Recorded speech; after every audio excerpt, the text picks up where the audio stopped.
دنیا news T V پر anchor نے مجھ سے سوال کیا کہ اگر کسی بندے کے پاس اسباب موجود نہیں ہیں تو کوئی ایسی دعا موجود ہے کہ وہ دعا ہم پڑھیں اور ہمیں بیت اللہ کی زیارت نصیب ہو جائے، ہم مسجد نبوی میں جا سکیں، اللہ تعالیٰ کا گھر بیت اللہ دیکھ سکیں، کیا ایسا ممکن ہے؟ تو میں نے پھر بتایا کہ ہمارے ایک بزرگ گزرے ہیں حافظ یحییٰ عزیز میر محمدی رحمہ اللہ تعالیٰ، اللہ تعالیٰ کے نیک بندے تھے۔ جو عباد الرحمن کی صفات کا قرآن میں ذکر ہوا ہے، متقی لوگوں کی صفات کا ذکر ہوا ہے، وہ ساری کی ساری صفات حافظ یحییٰ عزیز میر محمدی رحمہ اللہ تعالیٰ میں پائی جاتی تھی۔ ان سے ایک عورت نے یہی بات ایک دفعہ کہی کہ میرے پاس اسباب موجود نہیں ہیں تو میں اللہ کا گھر دیکھنا چاہتی ہوں، تو مجھے حافظ صاحب کوئی ایسا وظیفہ بتا دیں کہ وہ وظیفہ میں کروں تو میں اللہ تعالیٰ کے گھر جا کر اللہ تعالیٰ کے گھر کی زیارت کر سکوں، عمرہ کر سکوں، حج کر سکوں۔ تو حافظ یحییٰ عزیز میر محمدی رحمہ اللہ تعالیٰ نے اس عورت کو سورۃ بقرہ کی آیت نمبر 128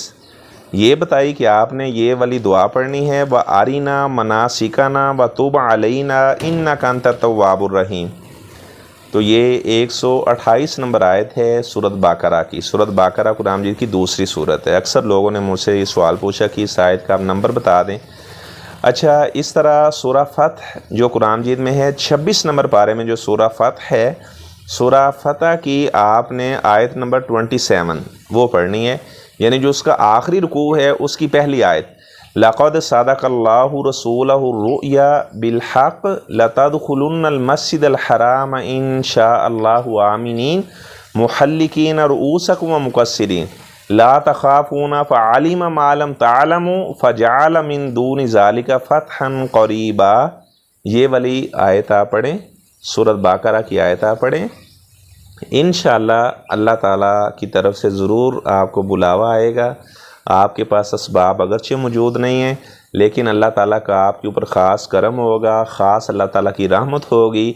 آپ ضرور بھی ضرور مکہ بھی جائیں گے، ضرور بھی ضرور آپ مدینہ بھی جائیں گے۔